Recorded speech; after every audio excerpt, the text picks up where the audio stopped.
So, you think indie RPGs are all the same? Cute pixel art, turn-based combat, and a budget that can barely cover pizza night? Think again.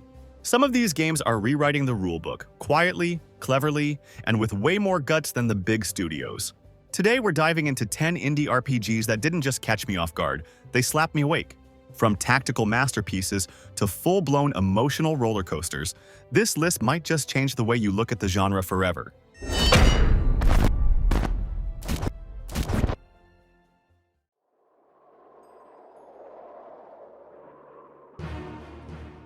Symphony of War is what happens when a small team looks at the tactical RPG genre and says, yeah, we can push this way further.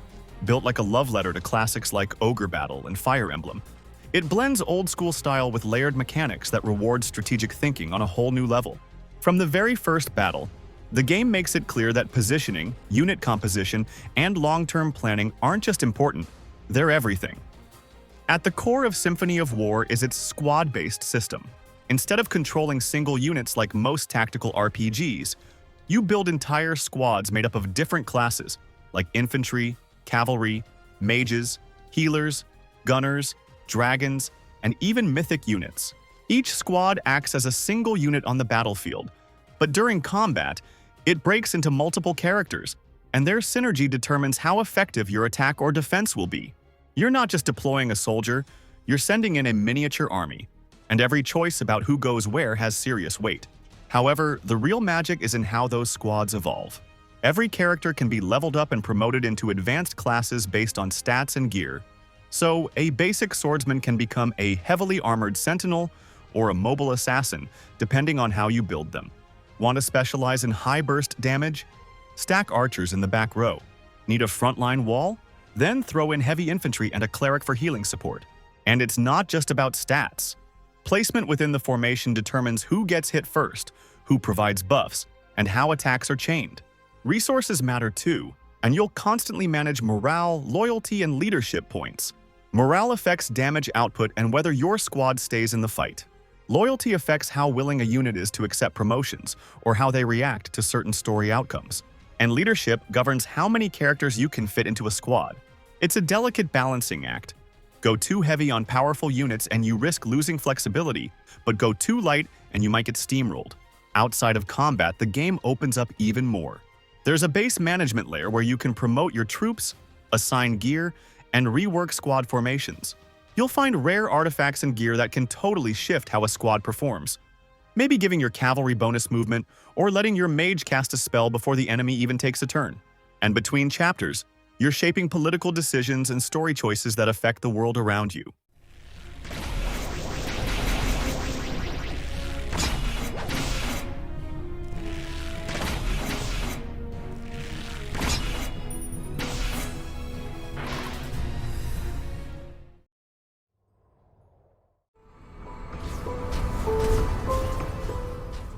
Battle Chasers Night War takes inspiration from classic turn-based RPGs, but adds layers of modern design that make each system feel punchy and purposeful. The combat is turn-based on paper, but what sets it apart is how much control you have over pacing, strategy, and long-term planning. Each character brings a specific role to the table, like tank, damage dealer, and support, but the way you build them through perks and gear refine how they play within their core role. The overcharge mechanic is at the core of what makes battles so tactical. Instead of relying solely on mana, basic attacks generate overcharge, essentially temporary mana that disappears after the fight. This means you can choose to conserve your actual mana and lean into overcharge for special moves. It creates this constant push-pull between managing your resources and unleashing your strongest skills, especially in dungeon runs where healing is limited and every point of mana counts. The dungeon system deserves a spotlight too. Every dungeon is semi-randomized and packed with traps, puzzles, hidden passages, and optional mini-bosses. You're not just grinding mobs, you're solving layouts and choosing whether to play it safe or take high-risk detours for rare loot. And that risk matters. Some dungeons let you choose the difficulty level before you even step in, scaling up the rewards but also making each enemy encounter more punishing. Outside of combat, crafting plays a big role. You can create new gear using materials from battles and exploration. But the system lets you overcharge the crafting process too. Add more ingredients, and you can increase the chance of better stats or even unlock perks tied to the item. It's not just about grabbing the next strongest sword, it's about shaping equipment to fit your playstyle, whether that's stacking crit chance or boosting healing output. But what ties everything together is the presentation. The visuals are styled after the original Battle Chasers comic, with bold, animated cut-ins during combat, and a clean interface that makes navigating menus feel smooth. But more than that, the game respects your time. You're not stuck grinding for hours or babysitting slow tutorials. It gives you the tools, trusts you to learn them, and keeps the gameplay loop tight from start to finish.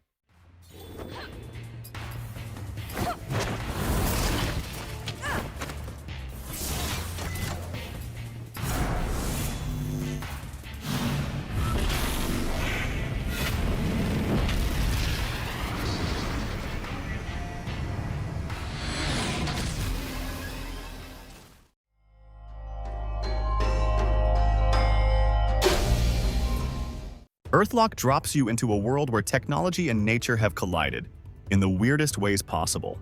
You play as a ragtag crew caught up in a war-torn land, where the planet's rotation stopped long ago, splitting the world into a scorched desert and a frozen wasteland. The setting alone gives it a different energy, but what really makes the game stand out is how it approaches progression and combat. Instead of a traditional leveling system where you just grind for XP and watch stats go up, Earthlock gives you a talent board. This grid-based system lets you customize each character's growth path in a way that actually makes you think. You unlock tiles that grant new abilities, stat boosts, passive perks, and even unlock slots for other enhancements. The cool part? The layout matters. Some upgrades are connected, and placing certain types of talents in the right order can unlock hidden synergies. Combat is turn-based but feels tight and deliberate. Every character has two stances, each with their own set of abilities, and you can switch stances mid-fight, opening up different strategies on the fly. For example, a character might have support skills in one stance and heavy-hitting attacks in another, and learning when to switch is key to surviving tougher battles. There's also a pairing system where you link characters together in duos. One becomes the active fighter while the other plays a support role, giving passive and support bonuses. Resource management is also a big part of the challenge, because skills aren't free. Most cost ammo, ingredients, or other limited resources. That means every move has weight, and spamming your strongest attacks without thinking will leave you exposed real fast. You're pushed to mix things up, rotate strategies, and conserve what you can for boss fights that hit hard and punish lazy setups. There's also a decent amount of exploration and crafting. You grow your own materials at a customizable farm, which feeds directly into your gear upgrades and consumable economy. It adds a loop that keeps you checking in between battles and lets you prep smarter for what's coming. The game doesn't overload you with side content, but what's there feels meaningful and connected to progression.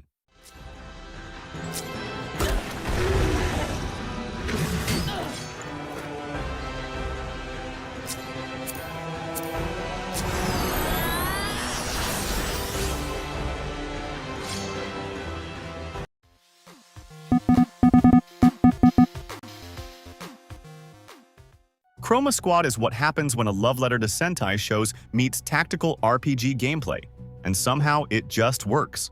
You manage a group of stunt actors who decide to quit their day jobs and start their own low-budget superhero TV show.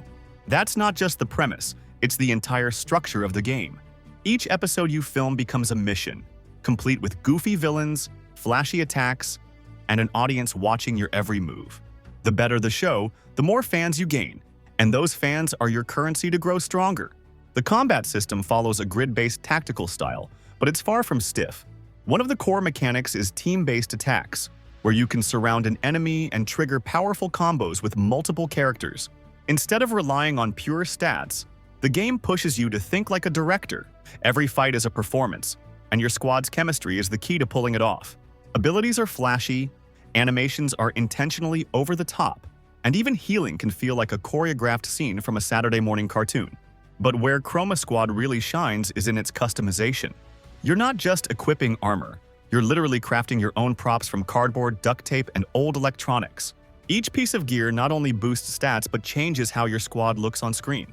You can build your own giant mecha, decide how it fights, and even name your finishing moves. Nothing feels generic because you're building everything from scratch, down to the color of your uniforms and the intro catchphrases of each character. Outside of combat, you manage your studio, hire marketing teams, choose scripts, upgrade your equipment, and try to keep your audience happy while balancing your budget. It adds a light management sim layer that actually ties directly into how well your squad performs on the field. More fans mean better funding, and better funding means cooler gadgets and stronger abilities.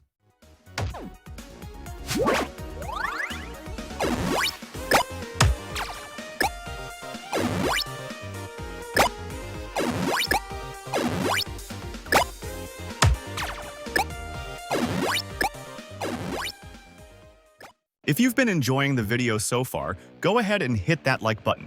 Unless your inventory's full, in which case, make some space and then click it. And while you're at it, drop a comment with your favorite hidden gem or RPG recommendation. I'm always looking for more games to add to my already dangerously long backlog. Comments actually help boost the video in the algorithm and keep the channel alive with fresh content. And yes, I check and reply to every single one. And if you haven't subscribed yet, now's the perfect time. It costs nothing, takes one click, and helps me pretend I'm running a very serious internet empire. Well, this is awkward. Hades throws you straight into the underworld. Not to crawl through dungeons, but to fight your way out of hell itself. You play as Zagreus, the rebellious son of Hades, who's done taking orders and starts a relentless escape attempt through the god of the dead's realm. But this isn't just another roguelike with random rooms and endless retrees. Every run in Hades feels handcrafted because of how the systems stack and interact with each other in constantly evolving ways. At the core of the gameplay is a fast-paced combat loop where positioning, timing, and build synergy matter more than raw reaction speed. Each weapon, whether it's the swift twin fists or the versatile spear, completely changes how you engage enemies. But the real magic starts when the Olympian gods step in. They offer boons mid-run, each tailored to different styles. These aren't just passive stat boosts. Airs can turn your dash into a trail of death, and Poseidon might give your attacks knockback that clears entire waves. And since you can combine boons, the builds can spiral into chaos in the best way possible. You're never guaranteed your favorite combo, but the game constantly gives you tools to improvise. One moment you're leaning into a crit-heavy Artemis setup, and the next you're stacking lightning strikes from Zeus with area damage from Dionysus. And when the gods offer duo boons, abilities that blend two gods' powers, you start unlocking playstyles that feel like broken cheat codes. But you earned them through smart decisions. Hades also doubles down on progression, as every failed run still moves the story forward. You get new dialogue, develop relationships with gods and other underworld residents, and unlock permanent upgrades through the Mirror of Night. And the pacing is razor sharp. No grindy filler, no dead time, just a tight gameplay loop that respects your time while rewarding experimentation and skill. And then there's the writing. Every god has a distinct voice, filled with personality, wit, and layered relationships. Zagreus doesn't just talk to them, he challenges them, bonds with them, flirts, argues, and over time, these conversations reveal a deeper mythology that feels surprisingly personal. The underworld stops being just a battleground and becomes a living world with grudges, alliances, and quiet heartbreaks. This is what makes Hades different. It's not just the combat or the art or the music, it's how everything works together. It's a roguelike that never feels repetitive because every run adds to a story that actually matters. That is a Tartarus to me.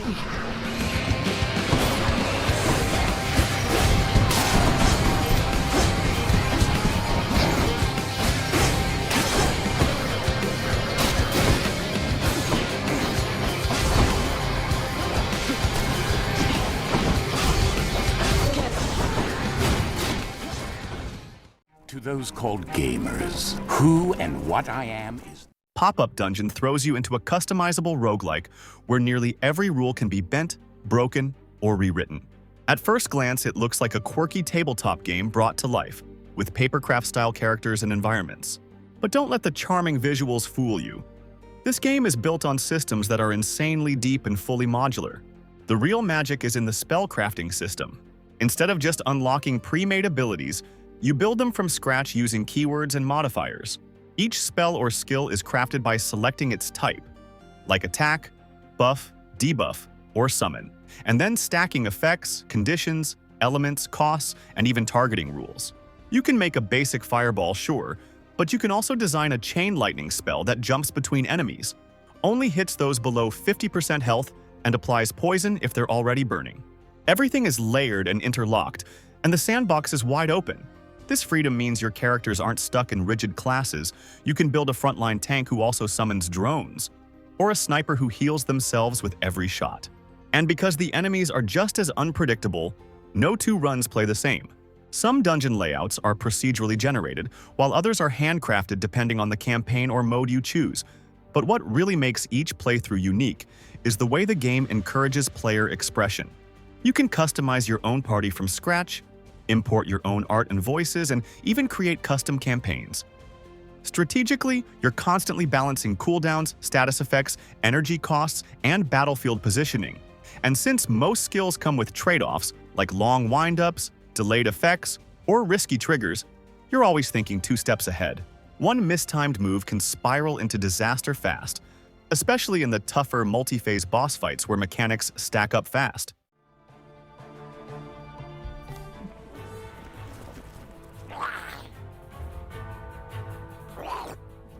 What's an opportunity?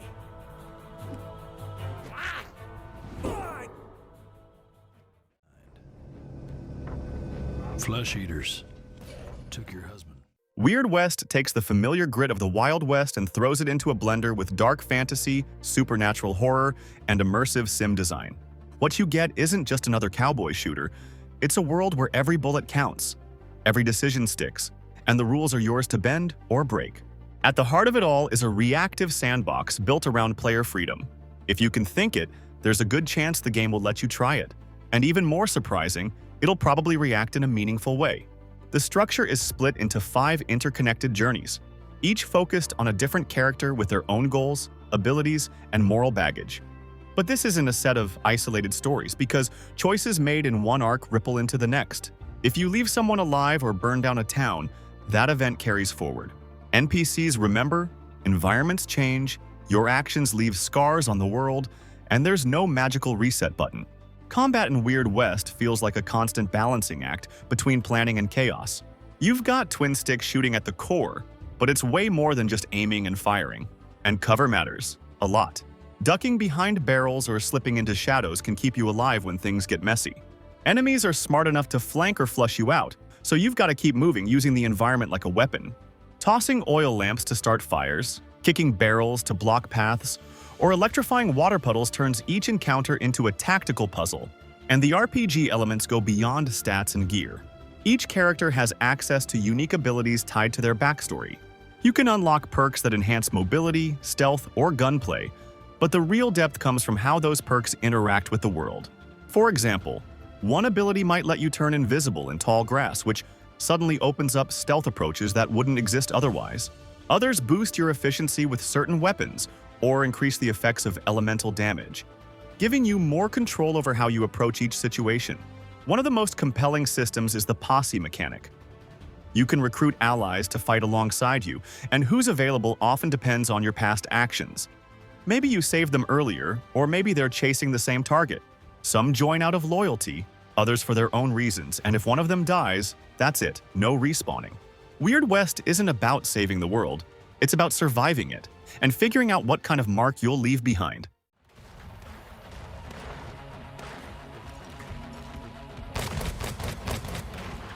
Creature's dusted. Need to get its head, then blow the place once and for all. Gotta be some dynamite around.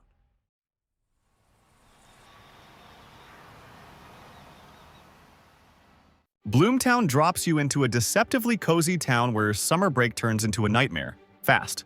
At first glance, it feels like a slice-of-life RPG, with charming pixel art, warm colors, and a peaceful neighborhood full of quirky NPCs.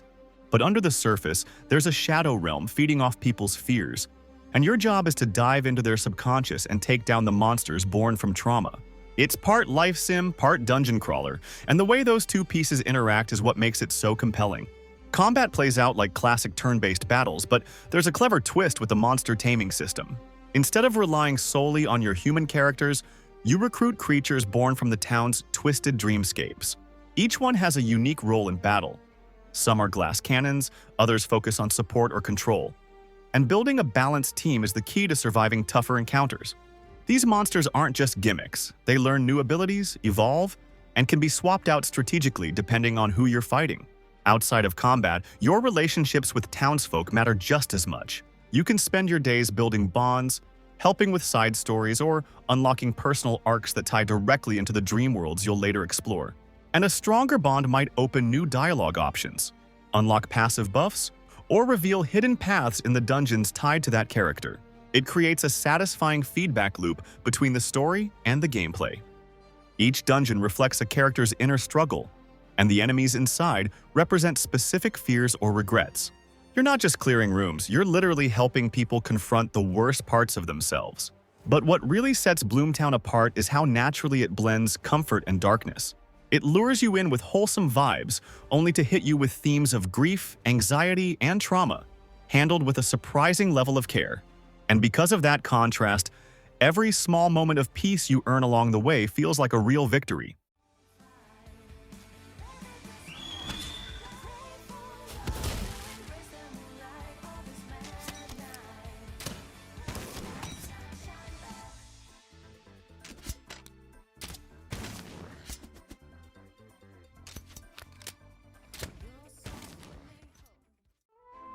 Every hero has a goal. Moonlighter blends dungeon crawling with shopkeeping in a way that constantly keeps you switching gears between combat and strategy. By day, you're managing a store in a quiet village, setting prices, upgrading equipment, and investing in town development. By night, you dive into procedurally generated dungeons filled with monsters, traps, and loot. But what makes it unique is how tightly these two halves are connected. Combat is real-time and demands precision, and each weapon class handles differently, like greatswords that hit hard but leave you open, while daggers are quick and mobile but lack reach. The game pushes you to learn enemy attack patterns and think fast under pressure. If you get greedy and stay too long, you risk losing everything you collected.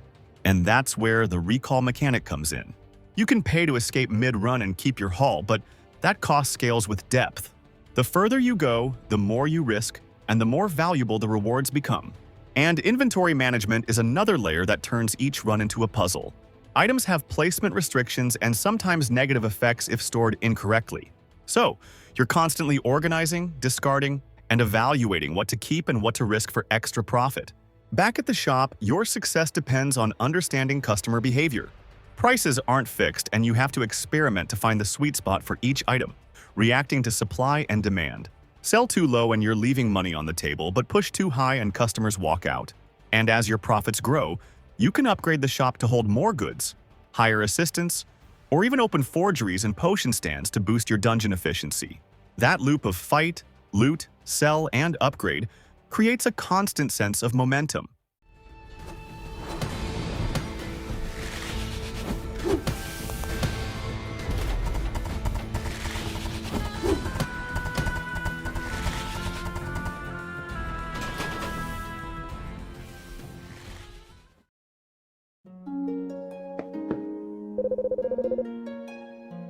Crystal Project is one of those rare indie RPGs that throws out the genre's usual hand-holding and instead hands you total freedom. From the moment you step into its open world, you're not guided by quest markers or linear objectives. You explore at your own pace, and progression is tied directly to how much you're willing to experiment, explore, and learn the mechanics on your own. The class system is the real backbone here, because instead of locking characters into fixed roles, Crystal Project lets you mix and match abilities from dozens of classes. You start with basic jobs like mage, rogue, or warrior, but as you progress and meet specific conditions, like defeating secret bosses or reaching hidden areas, you unlock more advanced classes like battle mage or samurai. Each class unlocks new abilities as you level it up, giving you a steady flow of new skills the more you use it. The twist is that once you've learned a skill, you can equip it on another class. And that opens up a huge range of hybrid builds, where you can turn a tank into a spellcaster with healing support, or give a thief access to magic buffs. Combat is turn-based, but not static. Every skill has strategic weight, and status effects play a massive role. Stuns, debuffs, and elemental reactions can shut down powerful enemies before they even get a chance to act. And bosses often come with specific mechanics, like damage thresholds that trigger counters, or immunities that force you to rotate party members. Even outside battle, the game leans into platforming and exploration mechanics that feel pulled straight from Metroidvania design. Double jumps and movement-based upgrades let you reach new zones, and there's a real sense of satisfaction in returning to an old area with a new tool and finally breaking through a blocked path. Secrets are everywhere, sometimes in plain sight, other times buried behind movement puzzles or locked behind tough enemy encounters.